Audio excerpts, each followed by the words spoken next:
ये है दिल्ली क्राइम मोर्चा news network. 26 अगस्त पीतमपुरा में हमारी मौजूदगी है। देवगन हमारे साथ हैं और आज मैंने बड़ी कड़वी बातें उनसे करी और उन्होंने उन बातों का सीधा जवाब भी दिया। आइए आखिर वो क्या रूपरेखा बना रहे हैं, क्या रणनीति बना रहे हैं झारखंड में जो बच्चे बैठे हैं उनको क्या इंसाफ दिलाने में उनकी क्या मुहिम है और क्या योगदान है, इसी मुद्दे पर आज चर्चा करने चलते हैं। श्रीमान जी, पहले तो हमारे दर्शकों को आप अपना पूरा परिचय दीजिए। वैसे तो आप बड़े मशहूर हैं, लेकिन जो नहीं जानते वो भी आपको जानते हैं। मेरा नाम हरीशरण देवगन है। प्रोफेशन से मैं एक एग्रीकल्चरिस्ट हूँ। पॉलिटिकल वॉइस उठाता हूँ, लेकिन वहाँ उठाता हूँ जहाँ ज़रूरत होती है। मेरा जो कोर एरिया काम करने का है वो आंध्र प्रदेश और कर्नाटका है। ख़ास करके मैं उस एरियाज़ में काम करता हूँ जो नक्सलाइट है, पिछड़े हुए हैं, वाल्मीकि समाज के लोग हैं, नायक समाज के लोग हैं। उन्हीं से मेरा लेना देना रहा है। जो डीप डिटेल्ड, बहुत डीप गहराई में ट्राइबल्स हैं, उनके साथ काम किया है मैंने उनके साथ काम किया है। ट्राइबल्स के लिए ही हमेशा आवाज़ उठाई है और ट्राइबल्स के लिए ही हमेशा सपोर्टिव सिस्टम जनरेट किया है, भले वो गवर्नमेंट से रिलेटेड हो, भले वो निजी बात से रिलेटेड हो, भले वो निजी प्रैक्टिस से रिलेटेड हो, फार्म बेस रिलेटेड हो। तो इस टोटल प्रोसेस को लेके मैं जो ट्राइबल का जो सपोर्ट सिस्टम है, जिसके कारण मुझे बहुत एक्सपीरियंस रहा है। 25-30 साल सिर्फ ट्राइबल्स के साथ काम किया है।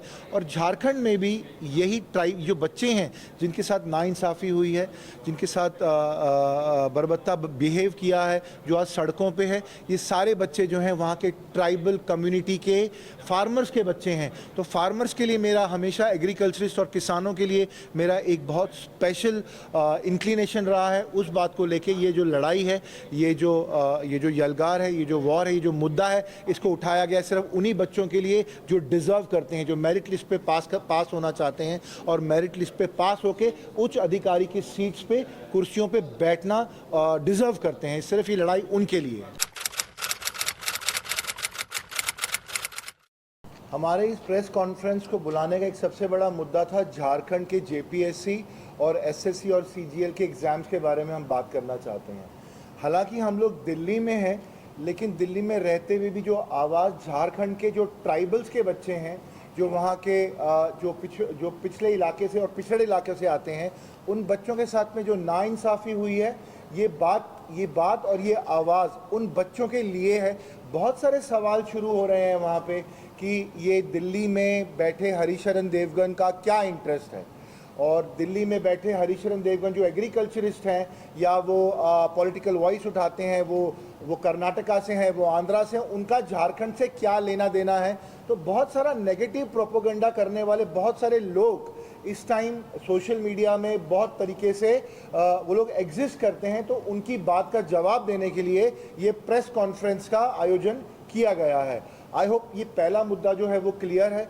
बहुत सारे लोग बट गए हैं वहाँ के जेपीएससी के जो स्टूडेंट्स जिनके साथ अत्याचार हुआ, जिनको ब्लेड वायर जैसी फेंसिंग, ये बाब वायर अलग होती है और ब्लेड वायर अलग होती है। ब्लेड वायर मतलब ब्लेड वायर लगाया जाता है जंगली सुअर और जंगली जानवरों के लिए, ताकि वो खेत खराब ना कर सकें।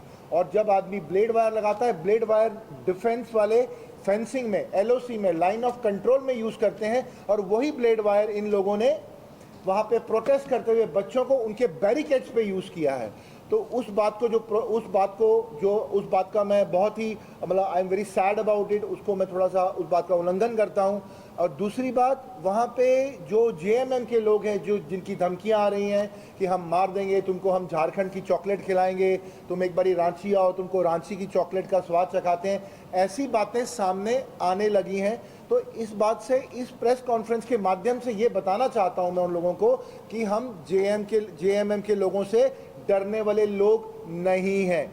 और कुछ ऐसे भी सवाल सामने आए जिसमें ये बात भी हुई कि सीजेपी की अगर वो बात करते हैं कि सीजेपी का साथ नहीं दिया, तो हो सकता है कि सीजेपी वाला मॉडल मैंने इसलिए साथ नहीं दिया बिकॉज सीजेपी का साथ देना शायद सिस्टमैटिकली गलत था। लेकिन झारखंड जेएसपीसी की बात करते हैं, जेपीएससी की बात करते हैं, वहाँ के बच्चे प्रोटेस्ट में नहीं आए। वहाँ का बच्चों का साथ देने के लिए कोई जोमेटो, कोई स्विगी, किसी प्रकार का कोई फॉरेन फंडिंग, कोई रहमान, कोई अब्दुल, कोई अहमद, कोई नहीं था वहाँ पे। वहाँ के भूखे पेट में बैठे वाले, वहाँ के टेंट उखाड़ दिए गए और वहाँ के लोग जो बरसात में बैठ के प्रोटेस्ट करते हैं, और अचानक ही क्या होता है, एक हेमंत सोरेन की तरफ से एक लॉलीपॉप आता है और वो लॉलीपॉप स्टूडेंट को चुसवाया जाता है कि ये पेपर जो है वो रद्द कर दिया गया है। और अचानक ही उस लॉलीपॉप चुसवाने के बाद जब बच्चे खुशी के मारे नाच उठते हैं, जब बच्चे पूरी तरह से एक उत्साह के माहौल में आते हैं, जब बच्चे पूरी तरह से अपनी खुशी व्यक्त करते हैं कि एग्ज़ाम कैंसिल हो गया, और अचानक ही मालूम पड़ता है कि उसी दिन कोर्ट में, हाई कोर्ट में लिस्टिंग हुई, उसी दिन कोर्ट में सिलेक्शन हुई और उसी दिन कोर्ट में स्टे हो गया, और जेएमएम के लोग इसके अगेंस्ट में कोई स्टे नहीं ले पाए, ना उसको वो कॉन्ट्रडिक्ट कर पाए, ना उसमें आर्ग्यू कर पाए, ना उसमें कोई ऑब्जेक्शन लगा पाए। तो इस प्रेस कॉन्फ्रेंस का ये एक मुद्दा है। तो आप अपने अपने सवाल पूछे ताकि ये आवाज़ जो है दिल्ली की आवाज़, जो कि दिल्ली देश चलाता है और पूरे देश को दिल्ली चलाता है, इससे बड़ा सत्य नहीं है। कि सर ने पीआईएल भी दाखिल करी है सुप्रीम कोर्ट में, जो एक लीगल मुद्दा होता है कि लीगली हमें ये लड़ाई लड़नी है। सीजेपी वालों ने, जैसे उन लोगों ने मेंशन किया कि वो सड़क पे आए, उनने गुंडागर्दी करी, उन्होंने प्रधानमंत्री नरेंद्र मोदी को पता नहीं क्या क्या शब्द, गालियां बकी, ऐसी चीज़ें हुई। पर ये जो मुद्दा है, ये जेन्युइन बच्चे हैं, इन लोगों के लिए जो लड़ाई लड़ी जा रही है ये बहुत जेन्युइन है। इसी वजह से एडवोकेट सत्यम राजपूत की तरफ से सर के लिए इन लोगों ने लीगल प्रोसीडिंग पूरी हायर करी है। सुप्रीम कोर्ट में इस पूरे मैटर को लड़ा जा रहा है और अभी हमारे पास सीबीआई इन्वेस्टिगेशन का नोटिस भी जा चुका है। Sir will tell more about that. देखिए, इसमें पहले भी जहाँ तक रही बात नीट के बच्चों के लिए भी देवगन सर ने -40 की जब बात हो रही थी उसमें भी सर ने आवाज़ उठाई, लगातार आवाज़ उठा रहे हैं सर। जहाँ तक रही बात जो है झारखंड में जेपीएससी और एसएससी सीजीएल की, उसमें भी सर की तरफ से, क्योंकि देखिए यहाँ पे हम किसी भी पार्टी या किसी भी चीज़ की बात नहीं कर सकते। जहाँ पे बात जो है लाखों बच्चों के भविष्य का है, वहाँ पे देवगन सर जो है आवाज़ उठा रहे हैं।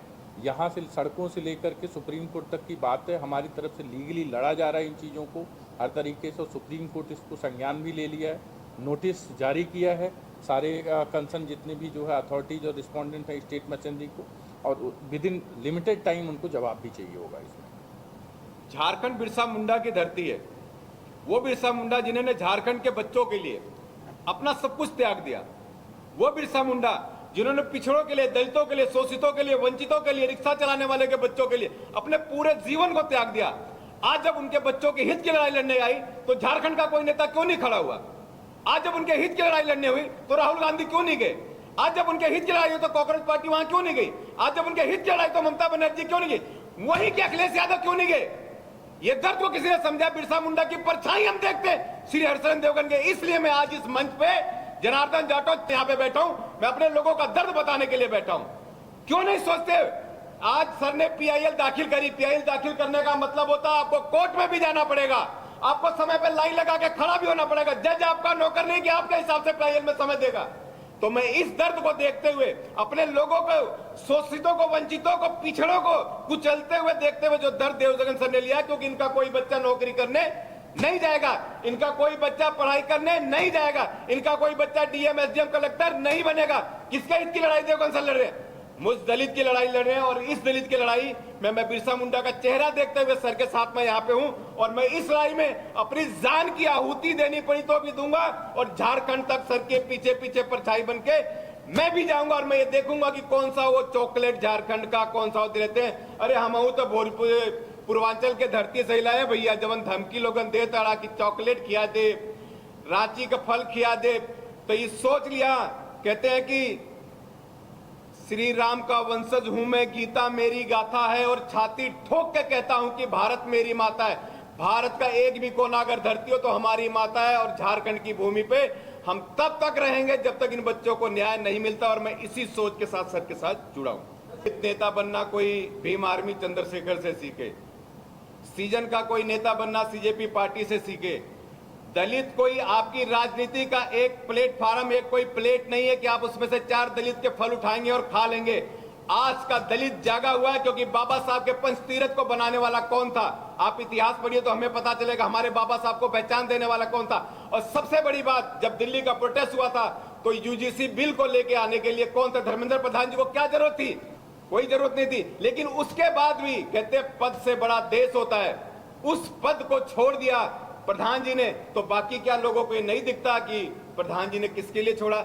हम दलितों को दिखता, मेरे कुछ दलित भाई उनको बरगलाने में भीम आर्मी जैसे लोग, सीजेपी जैसे लोग जो बाबा साहब का 4 दिन के लिए तो पोस्टर उठाते हैं, लेकिन उसी बाबा साहब के एरिया में जाबदारू का ठेका ठुलता तो कोई नहीं जाता है। तो मैं जानता हूं ये सीजन के दलित नेता हैं, और ये दलित नेता जो सीजन के बनते हैं, ज्यादा दिन सीजन का फल चलता नहीं है। ये समय के साथ उस सीजन को फल को खा के उसकी एनर्जी के साथ बोलना जानते हैं। एडवोकेट सत्यम के जरिए, एडवोकेट सत्यम राजपूत के जरिए इस सिस्टम को सुप्रीम कोर्ट के तहत जो लड़ाई लड़ी जा रही है, जो सुप्रीम कोर्ट के तहत जो लड़ाई लड़ी जो शुरुआत हुई है, उसके तहत जिन जिनको भी ये नोटिस हुआ है, जितने 6 के 6 लोगों को नोटिस हुआ है, खास करके सीबीआई को, अगर सीबीआई की जांच होती है तो दूध का दूध पानी का पानी होने के मतलब इसमें ज़्यादा देर नहीं लगेगी। अगर दूध का दूध पानी का पानी होता है और सीबीआई इन्वेस्टिगेशन में अगर क्लैरिटी आती है तो एक पूरे सिस्टम के अंदर जो एग्ज़ाम से रिलेटेड हैं, जो जेपीएससी से रिलेटेड हैं, एसएसएलसी से रिलेटेड हैं,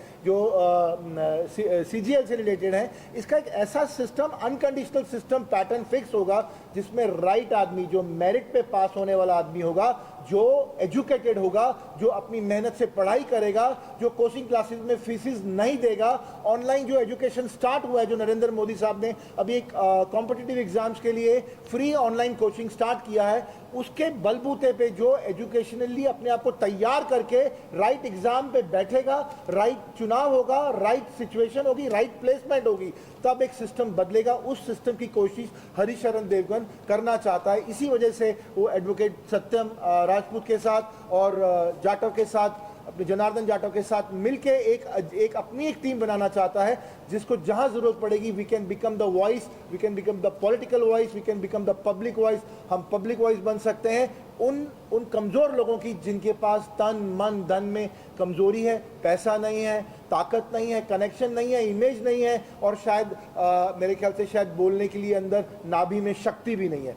और जब उनको पता चलता है कि पेपर बिक गया है, तो वो जो दुख है वो हमें सब समझ दुख तो उतना बड़ा होता है, कई बार आत्महत्या तक हो जाती है, और हुई भी है। कितनी सारी आत्महत्या हुई हैं इस दुख की वजह से, कितनी सारे लोग मरे हैं, कितने सारे लोगों ने अपने माँ बाप के गहने बेचे हैं। एक बच्चा तो मरता ही है, वो तो आत्महत्या करती है, लेकिन जो उसका परिवार है वो रोज मरता है, वो रोज मरता है। उसे लोन लिया, होम लोन लिया, वो रोज मरता है। बिल्कुल सही कहा। उसका परिवार, उसके आसपास के लोग, उसके टीचर्स, उसके दोस्त, एक वो बच्चा ही की मौत नहीं होती, उस दिन पूरे सिस्टम की मौत होती है। मैं कहती हूँ ये बिल्कुल किसी एक बच्चे की मौत की बात नहीं है। अगर एक भी बच्चा इन पेपर लीक की वजह से मर रहा है तो उसका कारण है कि सिस्टम में फॉल्ट, और सिस्टम बदलना सबसे ज़्यादा ज़रूरी है। क्या गारंटी है कि इस्तीफा देने के बाद ऐसे हालात नहीं होंगे भविष्य में? लगता है ऐसा नहीं होगा भविष्य में, क्योंकि वो आग तो झारखंड पहुंच गई, जो दिल्ली की आग थी वो तो झारखंड में चल रही है। देखिए बात सर, अगर आप धर्मेंद्र प्रधान जी का इस्तीफा की बात करते हैं और झारखंड की बात करते हैं, वो दो अलग मैटर है। मैं आपको पहले उनका डिस्टिंक्शन बता दूं। सीजेपी का जो पूरा मैटर हुआ वो पूरा अलग मैटर था। As per me it was a propaganda, I say this. CGP की शुरुआत हुई, अगर वो जज साहब ये नहीं कहते ये कॉकरोच है, ये कॉकरोच के लोग हैं, तो शायद वो शुरुआत ही ना होती। उन लोगों ने, जज साहब ने, सूर्यकांत जी ने कॉकरोचेस किन्हें कहा था? उन्हें बच्चों को नहीं कहा था। वो जो अनवांटेड एलिमेंट्स हैं उनको कॉकरोचेस कहा था। अब बच्चों ने ले लिया तो वो उसका है, चलिए ठीक है। सीजीपी वाली बात, सीजीआई वाली बात को एक बार थोड़ा अलग रखते हैं। मैं मानती हूँ कि नीट का पूरा मैटर हुआ, पेपर लीक हुआ, वो गलत हुआ, बिल्कुल गलत हुआ। उसकी कोई भी जस्टिफिकेशन, लापरवाही है, सब सरकार की पूरी लापरवाही है। 1000% ऐसे सरकार की पूरी लापरवाही है। पर जिस तरीके से उस प्रोटेस्ट को लेके जाया गया, जिस तरीके के लोग वहाँ पे मंच पे आए, जो लड़कियाँ आई, मोदी को गाली है, बल्कि मोदी साहब को गालियाँ, वो ड्राइंग्स बना के, it was utter nonsense, utter nonsense. आपको क्या आपके घर वालों ने? आप मानती है कि वो तरीका गलत था? तरीका गलत था, इवन मैं कहूँगी आइडिया भी गलत था। सर मैं आपको एक बात बताऊँ तो, लेकिन सरकार को तो झुकाया ना। नहीं, सरकार को झुकाया वो बात अच्छी है, बात आपकी सही है कि सरकार को झुकाया। आइडिया बहुत सिलेक्टिव नैरेटिव था, आप मानिए ये बात। अगर फॉर एग्जाम्पल हरी सर हैं, उन्होंने नीट पीजी की मामले में भी पीआईएल दाखिल करी है। नीट पीजी के मामले में कौन है? बीजेपी है, ठीक है। झारखंड का जब पीआईएल डाला है तो कौन है? कांग्रेस है। We are equal for everyone. अगर आप सच में आज सीजेपी अपना जो स्कूल ठीक करो आंदोलन चला रहा है, कैंपेन चला रहा है, वो पंजाब के स्कूल भूल जाता है, वो वहाँ के स्कूल भूल जाते हैं जहाँ पे कांग्रेस है। वो झारखंड में आ ही नहीं रहा है ढंग से। उसको ये लग रहा है कि नहीं, माथुर जी का चाहते हैं वो लीड करे, हम लोग अपना चेहरा नहीं चाहते। Seriously I mean, I'm saying this, there was an ideological problem also. They are very selective. आप देखिए, जब भी कोई उनसे जेन्युइन सवाल रिपोर्टर पूछता है ना, तो हर चीज़ पे लाके रख देते हैं, अरे मोदी जी गलत है, अरे अमित शाह गलत है। अरे भाई वो है गलत, मान लिया वो गलत है, बट आप अपना माइंड जो सेट है, जो आपका ओवरव्यू है, उसको तो थोड़ा खोलो। हर जगह आपका जहाँ पे गलती है, do not be biased, be unbiased. That's my thing. बच्चा ये चाहता है कि अनबायस्ड रहे। और जब CJP प्रदर्शन शुरू भी हुआ था, सपोर्ट उनको इसलिए मिला था क्योंकि उनको लगा कि यार इसमें कोई हिंदू मुस्लिम नहीं है, इसमें कोई अनबायस्ड नहीं है, इसमें ये लोग वो हैं जो निष्पक्ष होकर बात रखेंगे। बट बिल्कुल ही उल्टा हो गया। चलिए ज़्यादा वक्त नहीं लूँगा, एक आखिरी बात, क्या लगता है जो मुहिम आप चला रहे हैं, सर के साथ मिलकर चला रहे हैं, ये मुहिम कुछ अंजाम तक पहुँचेगी या कुछ परिवर्तन करेगी, या जो बदलाव आप चाहते हैं वो होगा? मैं एक बात बताऊं, हर एक चीज़ तो भगवान की कृपा से होती है। भगवान की कृपा तो होती है, लेकिन नेताओं की भी कृपा होनी जरूरी है आज के समय। सबकी कृपा होनी ज़रूरी है, बच्चों की कृपा भी होनी। जो झारखंड के बच्चे हैं, सबसे ज़्यादा तो मैं मानती हूँ उनकी कृपा होनी ज़रूरी है। वो हमारा साथ जिस तरीके से दे रहे हैं और आगे देते रहेंगे, तो जो हरिशरण देवगन जी की मुहिम जो पूरी उनने चालू करी है, भगवान की कृपा से ये बहुत अच्छा फल इसका आएगा। We would be very much successful. Supreme Court ने अभी बहुत अच्छा पॉजिटिव हमें रिजल्ट दिया है, CBI का नोटिस पहुंच गया है। देखिए, ये लड़ाई एक दिन की नहीं है। सबसे पहली बात तो ये समझने की बात है, जो इतने सालों का करप्टेड सिस्टम रहा है, उसको अंग्रेजों ठीक को भी करने में साल लगेगा। भगाने में कई साल लगे थे। अंग्रेजों को भी भगाने में कई बात अंग्रेजों की लेकिन नहीं है, एक ये बात दुर्भाग्य अलग है। बताऊं आपको, आज का जो समय है, भगत सिंह तो सबको चाहिए, लेकिन अपने घर में नहीं, पड़ोसी के घर। नहीं, झारखंड के बच्चे के घरों में भी भगत सिंह पैदा हो रहे हैं और वो कह रहे हैं कि आप भगत सिंह बनो। आप कभी झारखंड आए, आप झारखंड के बच्चों से मिलें, वो भगत सिंह ही हैं। मैं रोज़ 10 से 20 बच्चों से बात करती हूँ रोज़, और वो सब भगत सिंह जैसे हैं। चलिए देखते हैं अभी इनकी मुहिम कितना परिवर्तन करती है। सर ने जो बहुत सारी बातें कही प्रेस कॉन्फ्रेंस में, कहीं ना कहीं इन बच्चों के हित के लिए कही है, और राजनीतिक कोई बातें नहीं हुई, ना कोई राजनीतिक विषय था, कोई सिर्फ बच्चों के हित के लिए बात करी। झारखंड में जो बच्चे बैठे हैं, अब देखते हैं कि उनको न्याय मिलने में इनकी जो टीम है वो क्या योगदान देती है। खबर अच्छी लगे तो ज़रूर शेयर कीजिए, क्योंकि उन बच्चों का भविष्य बहुत सुनहरा हो, अच्छे हो, क्योंकि वो बच्चे भी हमारी फैमिली के बच्चे भी हैं, तो हम उनका दर्द समझते हैं। ऐसे हालात देश में बने ही ना कि बच्चे किसी प्रदर्शन में जाके बैठे या कोई ऐसे हालात भविष्य में आए। खबर अच्छी लगे तो शेयर कीजिएगा। पढ़ेगा इंडिया तो बढ़ेगा इंडिया।